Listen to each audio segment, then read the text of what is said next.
Hello students, welcome back to YouTube channel science Guru.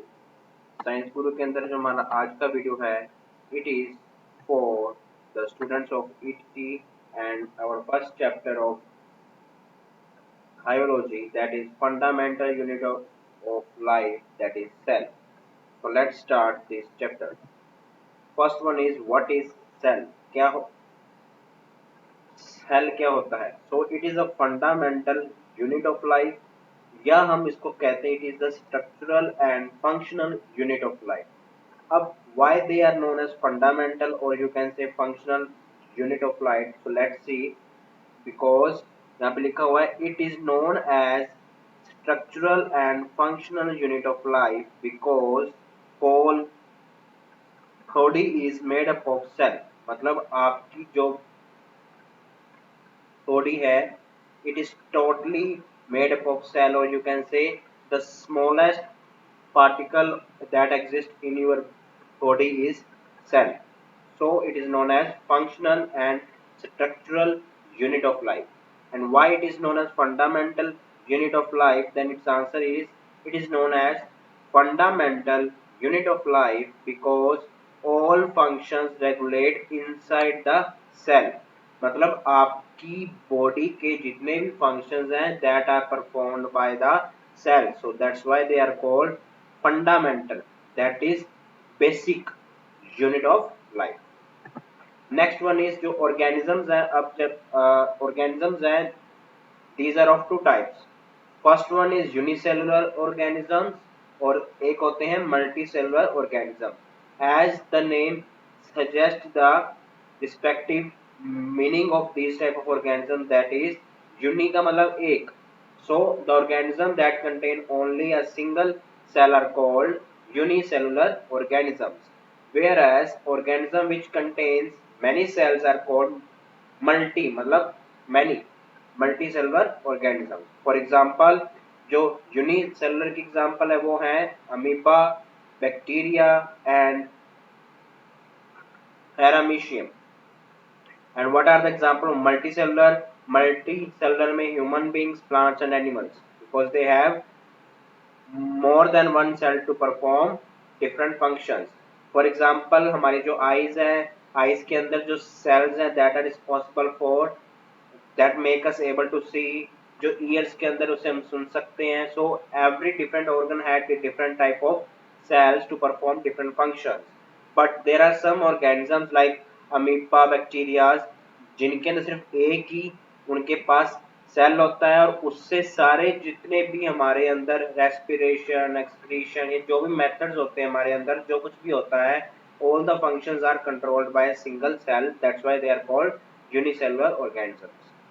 next one is our cell consists of different types of cell organelles। मतलब उसके जो एक type का मान लो particular एक कोई सेल लेते हैं तो उसके अंदर क्या क्या आइटम्स या क्या क्या उसके हिस्से होते हैं। सो उनके जो हिस्से होते हैं उसको हम कहते हैं cell organelles. First one is nucleus होता है, cytoplasm, mitochondria, lysosomes, ribosomes, ER that is endoplasmic reticulum, plastids, cell wall, and the last one is Golgi apparatus। सो ये सारे हमारे पास क्या इंपॉर्टेंट सेल ऑर्गेनेलिस है। इसके अलावा और भी होती हैं लेकिन ये आपके लिए मोर देन सफिशिएंट है। आपको इनकी लोकेशन, इनका फंक्शन याद रखना है, दैट्स इट। एग्जाम में आपका जो बायोलॉजी बुक है इसके अंदर से 5-6 इंपॉर्टेंट बनते हैं टॉपिक जिनके अंदर से एग्जाम में आता है। तो उनमें से फर्स्ट इंपॉर्टेंट आज हम कर रहे हैं, that is fundamental unit of life, cell. उसके अंदर सबसे इंपॉर्टेंट कंसेप्ट क्या है, इसकी सेल की जो डिफरेंट पार्ट्स हैं that are called cell organelles, उनके मेजर फंक्शंस याद रखने, ठीक है। एंड एट लास्ट हम देखेंगे what is the difference between plant cell and animal cell. इसके आसपास ही सारे बनते हैं आपके एग्जाम के लिए क्वेश्चंस। तो इसके अलावा कोई भी इस चैप्टर में एक्स्ट्रा आपने रीड नहीं करना है। So let's see what are the different types of cell organelles. First of all उससे उसके ऊपर आने से पहले एक इंपॉर्टेंट टर्म जो और एग्जाम में आ सके, that is we have two different types of cells. So cell is divided into two parts या two categories। First one is prokaryotic cells. अब देखो इसका नेम से ही पता लग रहा है कि इसका नाम है ओल्ड, मतलब जो आपके होते हैं ओल्ड जो थे रिवाज के थे, ठीक है, उसको कहते हैं हम, these are called prokaryotic cells. मतलब जो आपके यूनिसेलुलर ऑर्गेनिज्म है या जो ओल्ड ऑर्गेनिजम्स थे उनके अंदर ये वाले क्या होते थे, सेल पाए जाते हैं। लेकिन आजकल जैसे हम हैं, जैसे we are human beings, we are example of multicellular, तो हमारे अंदर जो होते हैं उसको कहते हैं यूकैरियोटिक, ईयू। तो उसके अंदर भी हम उसके उसके एक्सप्रेशन भी अभी हम आगे लेंगे। First let us see what are prokaryotic cells. So they have well defined nucleus are not in them, मतलब उनके अंदर तो न्यूक्लियस होता है लेकिन सारा नहीं होता, आधा होता है। Second, they are simple in structure, it contains single chromosome.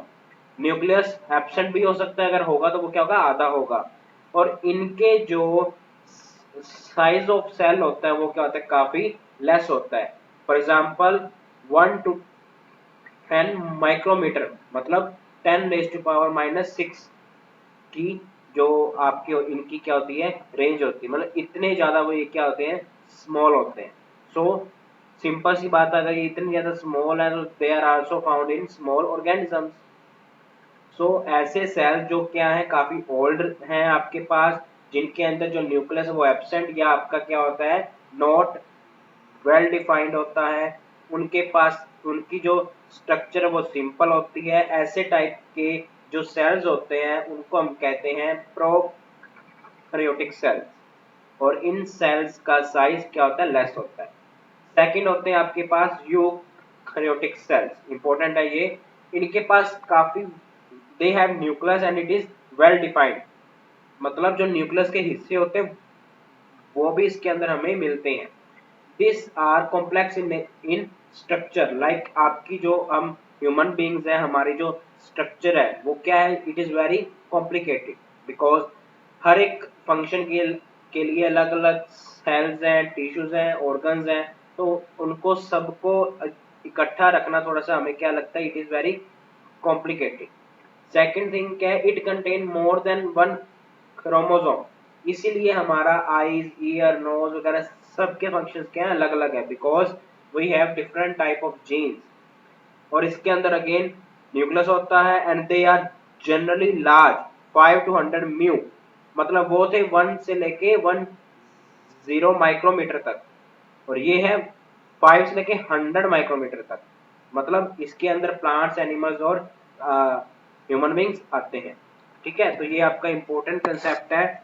What are the two types of cells, first one is prokaryotic cells, उसकी एग्जांपल आप ले सकते, अमीबा इसकी एग्जांपल में आ सकता है, और ह्यूमन बींग्स की एग्जांपल आप ले सकते हो इसकी example, that are eukaryotic sales.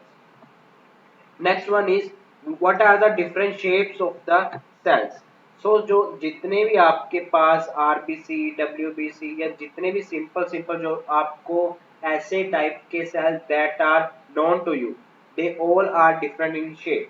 So they have round shape भी हो सकता है, स्फेरिकल शेप भी हो सकता है, ओवल शेप भी हो सकता है, स्पाइनल शेप भी हो सकता है, ब्रांच शेप भी हो सकता है। अब आपको यहाँ पे एक चीज थोड़ी सी कंफ्यूजिंग लग रही होगी कि sir what are this means, इसका क्या मतलब है, इसका मतलब ऐसी वाली शेप, ठीक है, ऐसी शेप के हो सकते हैं, और इसका मतलब है आपके पास ऐसे वो आगे आगे और जैसे आपके पास जो आपका you have the branches of tree, same ऐसा इसके अंदर भी हो सकता है।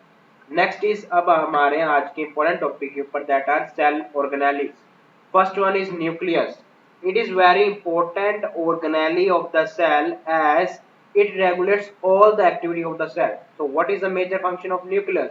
It maintain the activities of the cell. मतलब जितनी भी इस सेल से related activities हैं, they are controlled by the nucleus.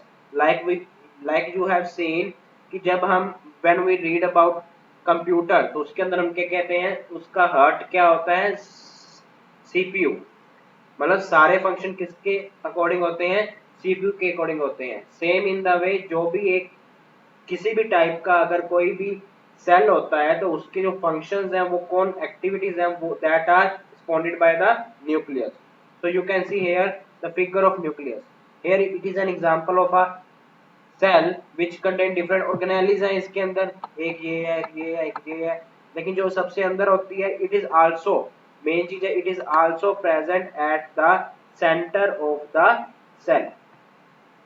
तो इसके आसपास जो और ऑपरेटर्स हैं, जो भी और ऑर्गेनेलिज हैं, लेट अस सी नाउ. अब न्यूक्लियस के अंदर एक और इट हैज टू सब parts. First one is nucleolus. Nucleus के अंदर क्या होता है, न्यूक्लियोलस होता है. ठीक है जी, यहाँ पे थोड़ी सी मिस्टेक है, यहाँ पे आएगा न्यूक्लियस आएगा. ठीक है, तो it is known as factory of ribosomes. Now you have to understand what are ribosomes. So ribosomes एक टाइप की अगेन सेल ऑर्गेनेली है जो कि न्यूक्लियोलस में से निकलते हैं. ठीक है, it is known as factory of ribosome. तो एग्जाम के अंदर सीधा सीधा आता है which cell organelle is known as factory of ribosome. तो वहां पे अगर न्यूक्लियस ऑप्शन है तो it is also right, nucleolus है it is also right because nucleolus is the sub part of the nucleus. अब राइबोसोम्स का फंक्शन क्या है तो हम इसी के अंदर आ जाएगा कि बिकॉज इसका कुछ और यूज नहीं है. Ribosomes helps in the synthesis of proteins of the body. मतलब it releases the proteins in the body. So ribosomes का फंक्शन क्या होता है, protein synthesis. And what is the function of nucleus? It is the factory of ribosomes. All the activities are controlled by the nucleus. Next one is chromosomes, or you can say genes. ठीक है, or you can also say genes. तो आपके पास chromosomes are the vehicle of genes. You can say मतलब जितने भी genes होते हैं, जितने भी genes हैं आपके पास, wait for a second.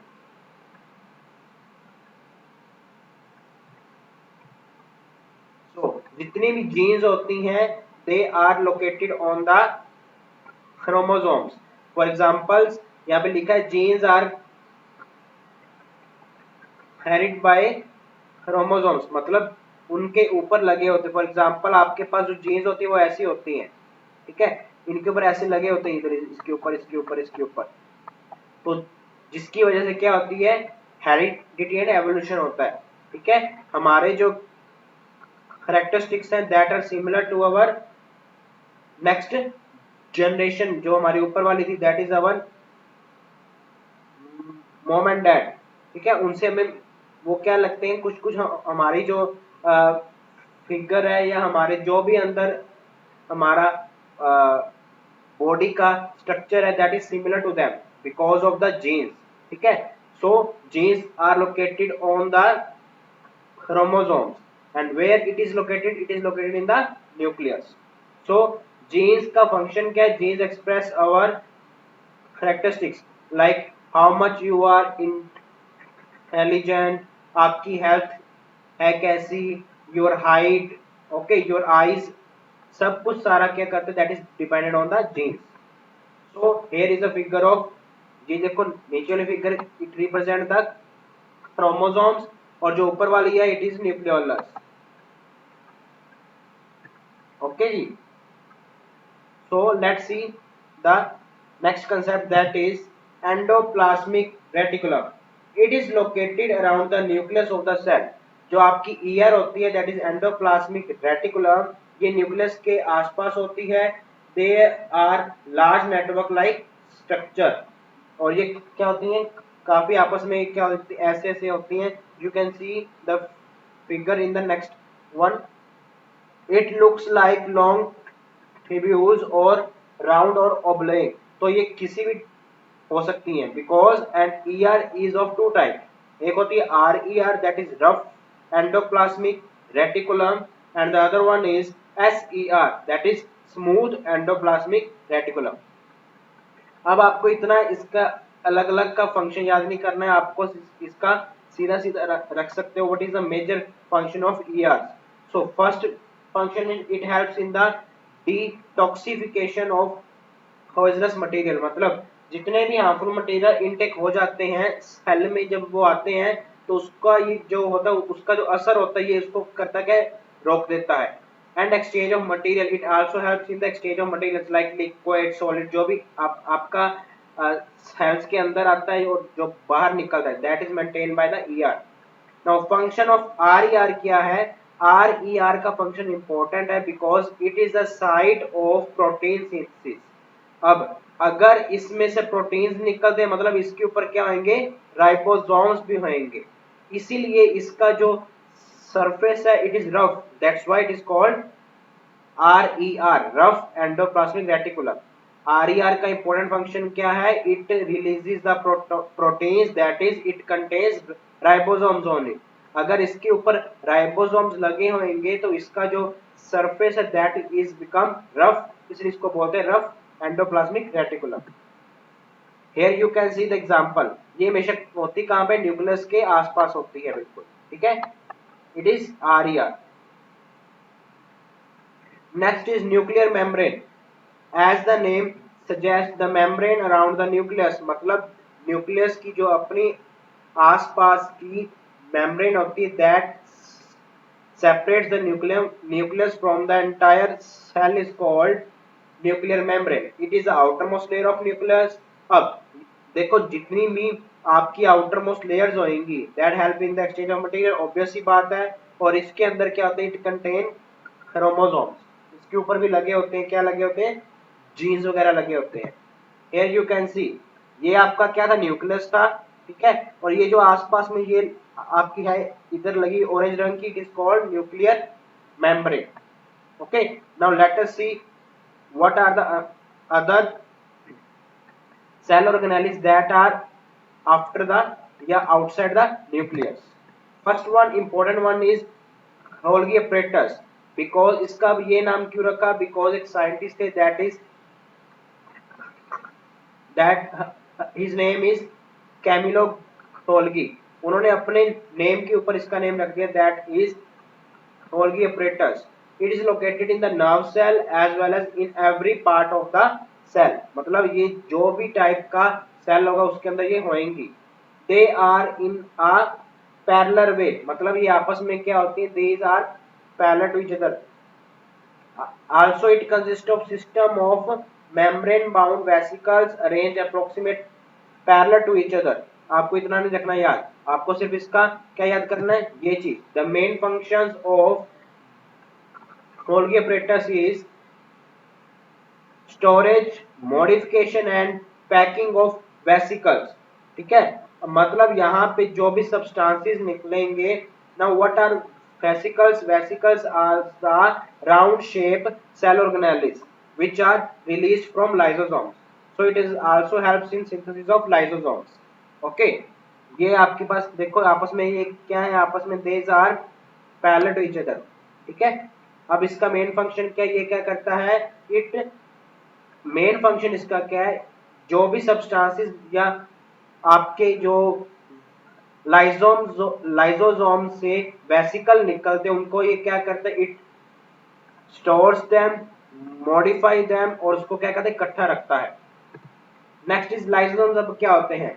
अब पेपर के लिए अब सबसे इंपॉर्टेंट आ रहा है concept. Which cell organelle is called suicidal bag of the cell? That are lysosomes. They are round in shape. Next, they act as a cleaners or sweepers of the cell. मतलब ये क्या करते हैं? Cell की सफाई। अब इनको suicidal bag इसलिए कहते हैं बिकॉज जब कोई भी सेल के फंक्शंस क्या हो जाते हैं? स्लो डाउन हो जाते हैं, या जो वो सेल होता है वो क्या करता है? उसका अंत होने वाला होता है। तो ये जो होता है lysosome, it itself engulfs the whole cell, मतलब यही अपने ही सेल को क्या करता है? इनटेक, ठीक है। तो इसलिए इसको क्या कहते हैं? Suicidal bag of the cell. Next important one is mitochondria. Why mitochondria is called powerhouse of the cell? Because it helps in the production of ATP. Now again another important one, full form of ATP. ATP की full form क्या है? adenosine triphosphate, ठीक है। Mitochondria have two membrane covering in which outer जो होती है वो क्या होल्स, आपको इतना याद नहीं रखना है। माइटोकॉन्ड्रिया को क्या बोलते हैं? It is called power house of the cell. क्यों? बिकॉज इसमें से एटीपी की क्या निकलती है? एनर्जीज निकलती है। तो what is ATP? Adenosine triphosphate. Okay, इतना ही याद करना है आपको। ये रहा आपका mitochondria. Next one is plastid. It is only located in plant cell. It is of two type. आपको इसकी दो इंपॉर्टेंट टाइप्स याद करनी है, दैट इज क्रोमोप्लास्ट, जो दैट आर रिस्पॉन्सिबल, जो भी आपके फ्लावर्स होते हैं उनके क्या होते हैं? अलग अलग रंग होते हैं। क्यों होते हैं? Due to the chromoplast, it is responsible for it. एक होते हैं ल्यूकोप्लास्ट, जिनका कुछ भी रंग नहीं होता, that is of white colour. Next one is, अब ऐसे प्लास्टिड जिनके पास क्लोरोफिल होते हैं, they are known as chloroplast. Okay, अब इनका रंग ऑब्वियस है, कौन सा होगा? हरा हो सकता है, या क्या होता है?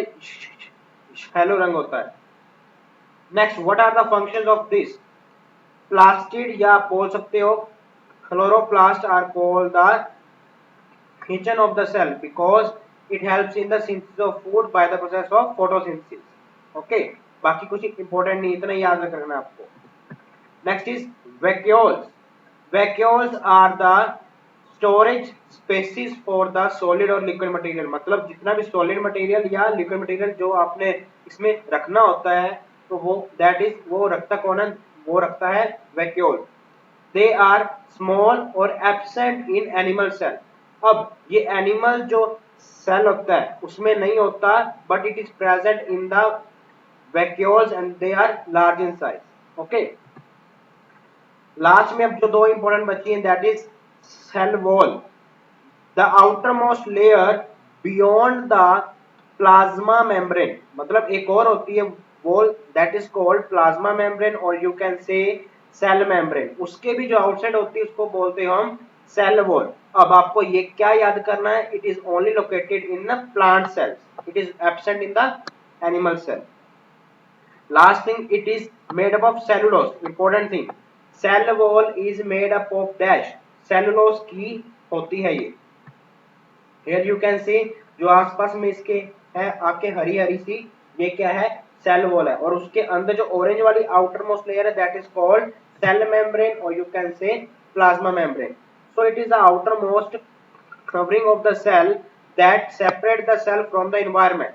अब आपको इतना याद नहीं करना है। अब इसका मेन चीज इसमें क्या याद करनी है? इट इज सेमी परमिएबल, मतलब ये कुछ कुछ सब्सटेंसेस को अंदर आना इसके अंदर से अलाउड होता है, बिकॉज अब ये जो एनिमल सेल के अंदर सबसे आउटर मोस्ट क्या होती है? It contains plasma membrane, they don't have cell wall. So ये कुछ आइटम्स जो इनके लिए नेसेसरी हैं उनको ही अंदर आना क्या होता है? अलाउड होती है। That's why it is called semi permeable membrane. Okay, तो आपको सिर्फ इतना याद करना है इसके अंदर। और सबसे इंपॉर्टेंट, मैंने जैसा आगे बताया, जितनी भी आउटर मोस्ट मेम्ब्रेन्स होंगी उनका फंक्शन क्या होगा? इनटेक और आउटटेक ऑफ द मटेरियल, या you can say exchange of liquid and liquid substances. So overall these are the major cell organelles जो हमारी अभी तक हुई हैं। इसमें से कुछ नहीं हुई बिकॉज वो इंपॉर्टेंट नहीं है। आपकी जितनी हुई है that are more than sufficient, because exam के अंदर इसके अंदर से सीधे सीधे 5-6 बनते हैं इंपॉर्टेंट एमसीक्यूज, जो मैं आपके साथ नेक्स्ट वीडियो में लेके आऊंगा। ये रहा आपका एनिमल सेल और प्लांट सेल। अब देखो, आपको सीधा सीधा एक चीज है, ये जो सब्सटेंसेस हैं, these are located in plants as well as animals, but एक चीज यहाँ पे अलग है, that is cell wall, vacuoles और chloroplasts that are responsible for photosynthesis, that are only present in plant cell, they are absent in the animal cell. One important thing is कि इसके अंदर ये देखो Golgi apparatus जो है in animal cell, it is large in size and it is lesser in size in plant cell. Okay, also lysosomes is either absent or small in size in animal, but it is large in size in plant cell. These are the major differences between cell and animal cells and plant cells. आपको exam में नहीं आने वाला, ठीक है? कुछ एक आधा आया तो ये आ सकता है, ये वाले जो हैं One is cell wall, vacuole and chloroplast. They are absent in animal cell. You just have to remember these cell organelles. Next process is diffusion, when it is defined as the movement of substances from higher concentration to lower. मतलब जहां पे amount of substance higher है, which is called high concentration area, वहां से जब particles move करते हैं into the low concentration area, this is called diffusion. Okay, हमारी जो ऑक्सीजन है हमारे अंदर, it is exchanged by the process of diffusion. Next process is osmosis. अब diffusion is related with air. Osmosis is the passage of water from higher concentration of water to the area of lower concentration of water in a semi-permeable membrane. Osmosis में we required semi-permeable membrane because it allows some substances to pass into it. Only a few substances. Okay. मतलब इसका क्या है, ये जो impurities वगैरह होगी या जो अनरिक्वायर्ड मटेरियल है उसको ये एंट्री को रोकते हैं, इसलिए इट इज कॉल्ड सेमी, मतलब आधा, semi permeable membrane. Osmosis is a process for the exchange of liquid particles and diffusion is the process for the exchange of air particles from higher to lower concentration. Now we have different types of osmosis. First is hypotonic. Hypo word याद करो. Hypo का मतलब क्या है कि आपके पास जो liquid का अमाउंट है वो आउटसाइड क्या है, हाइयर है. ठीक है, अगर लिक्विड का अमाउंट आउटसाइड हाइयर है तो वो अंदर को आएगा. अगर लिक्विड अंदर को आएगा तो वो क्या होगा, सेल का इंक्रीज, मतलब cell will increase. You just have to remember hypo means liquid is entering into the cell which results into increase in size of the cell. It is called hypotonic osmosis. Next is hyper. Hyper means to say आपके अंदर काफी कुछ liquid है. You have a higher concentration of liquid in the cell. Arrows here representing that water liquid is emitting outside. मतलब जब liquid बाहर को निकलता है उसको कहते हैं हाइपर. अब देखो लिक्विड बाहर आएगा तो उसका अब क्या होगा, इट विल स्क्वीजेस, मतलब it's the size of cell will decreases. Last one is isotonic. Iso मतलब same, liquid अंदर भी उतना है बाहर भी उतना है, they have same concentration, so it is called iso. इसके अंदर ना तो लिक्विड अंदर जाएगा ना ही बाहर निकलेगा. I repeat, hypo मतलब लिक्विड अंदर जाएगा, मतलब इंक्रीज होगा उसका साइज. हाइपर मतलब अंदर से बाहर आएगा, उसका क्या करेगा, डिक्रीज इन साइज. आइसो मतलब they have same value of concentration inside the cell as well as outside the cell. So this is the main topic, that is fundamental unit of life, that is called cell. Thank you very much for being watching this video. और ऐसे ही हमारे साथ अगर आपको ये video अच्छी लगे तो उसको लाइक करना, सब्सक्राइब करना एंड शेयर करना मत भूलना. And we will meet you in the next video by another topic, and after that I will take the MCQ based question answer for these two topics. So thank you very much. ऐसे ही आप क्या करते हो, video को like, subscribe and share. Thank you very much.